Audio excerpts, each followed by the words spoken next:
by both the feds and your own syndicate. After 2 hours of running desperately through the thick forest fog, with burning lungs and muscles on the verge of tearing, you manage to infiltrate an abandoned silver mine deep in the mountains with the Kingpin on your back. You lay the old man against the cold rock wall and quickly open the emergency medical kit. With the cold blood and precision of a seasoned vet, you use tweezers to extract the wood splinter from his leg, stitch the raw open wound, and inject him with a heavy dose of morphine. The Kingpin's breathing slowly stabilizes. He looks you in the eyes and nods in a silent gesture of acknowledgement. At that precise moment, your phone rings once again. You answer cautiously. Through the speaker, distorted by a bad signal, you hear the voice of a panting and cursing smuggler, confirming that the transaction is complete and that your brother is already stepping on safe solid ground in Alberta. You exhale all the air from your lungs and drop your heavy head onto your knees. An intense wave of absolute relief washes over your entire back. The terrifying photograph of the gun to the head was just a cheap trick, a psychological bluff to force you to pull the trigger. Your risky gamble worked perfectly. You look at the armored briefcase containing the $10 million in diamonds, and then observe the old boss who is now sleeping deeply under the effect of the narcotics. You have achieved what seemed completely impossible. You survived the hail of bullets from the feds, flipped the script on the rat, sent your brother to a completely safe zone, and in some miraculous way, managed to keep the last piece of conscience you had left. However, fate always has a rather twisted sense of humor in the criminal underworld. When you reach into the bottom of the medical bag, looking for the last roll of bandages, your fingers suddenly hit a pile of sharp glass and a puddle of cold liquid. The single bottle of dialysis solution, the vital substance that would keep the Kingpin alive for the next 24 hours, was shattered by the impact of a stray bullet at some point during the ambush. You grit your teeth in the pitch black. The death clock has started ticking again, and you decide you must find a clear escape route before the sun comes up. The effect of the morphine wears off completely. The Kingpin begins to suffer violent convulsions on the dirt floor. The accumulated toxins from his kidney failure severely attack his body already weakened by the wound. His breathing becomes increasingly heavy, his skin turns pale, and a strong smell of ammonia begins to emanate from him. Panic completely takes hold of you. You try to think and move faster. As you approach the exit, you crawl with extreme caution to the mouth of the mine to assess the situation. Down in the valley, a swarm of soldiers relentlessly combs the area. They use fierce tracking dogs and drones equipped with infrared cameras, scanning every inch of the mountain, looking for the corpse of the big boss. A feeling of extreme helplessness and guilt tightens your chest like a noose around your neck. You have saved your younger brother's life, but in exchange, you have dug the Kingpin's grave with your own hands. If you carry him on your back and make a run for it, you will both be torn to shreds in seconds by the bullets of the enemy troops surrounding you. If you stay hidden in the darkness of the mine, the old man will surely die this very night. You grit your teeth in fury and throw a desperate punch against the rock wall.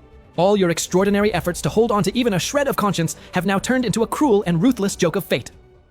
Suddenly you remember that you still have an ally on the other side of the battlefield. You pull an encrypted satellite phone from the bottom of your backpack and dial the direct line of Commissioner Garza, the state police top brass, who has taken tens of millions of dollars in payoffs from the Kingpin for a decade.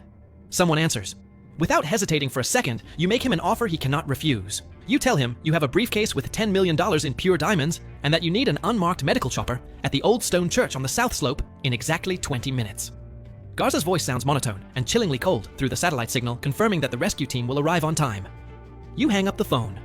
A small spark of hope ignites in your chest. Gathering every last drop of your strength, you put the Kingpin on your back, grab the steel briefcase, and leave the dark mine. You trudge through the freezing night of the pine forest of the Rockies. The old man's blood keeps dripping, soaking your shoulder with every step.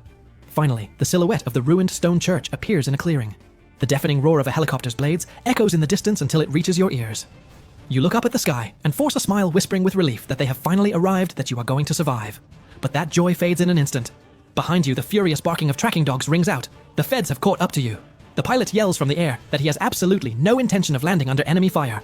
He drops a rescue basket attached to a cable and yells that you have 10 seconds to decide which of the two of you will go up. At the exact moment you decide to sacrifice yourself and stay to die, to fulfill your blood oath, a sharp, tearing pain pierces your abdomen. A cold steel blade has been driven into your side. You lose your balance and fall to your knees. The old man you were carrying on your back, the same one who seemed on the verge of dying, has just stabbed you in the back. The Kingpin stands up with absolute coldness, takes the briefcase of diamonds, and climbs into the basket. He signals the pilot to hoist him up. He looks down at you with an expression of total disgust and tells you that he got tired of playing the good guy. He spits on you with contempt, telling you that he raised a dog for 15 years and that it was about time the animal died for its master. You are left lying on the freezing dirt, clutching your bleeding wound, watching the helicopter slowly abandon you in the darkness. You bitterly accept the harsh reality that you were played like a pawn. You completely forgot the true ruthless nature of these gangsters simply because they played at being your family for years.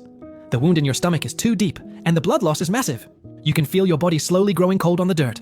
However, despite being about to take your last breath, you feel a strange and deep relief inside. You understand that this is the fair price you had to pay. You were a man who lived for years taking other people's lives, and now death has come to collect its debt.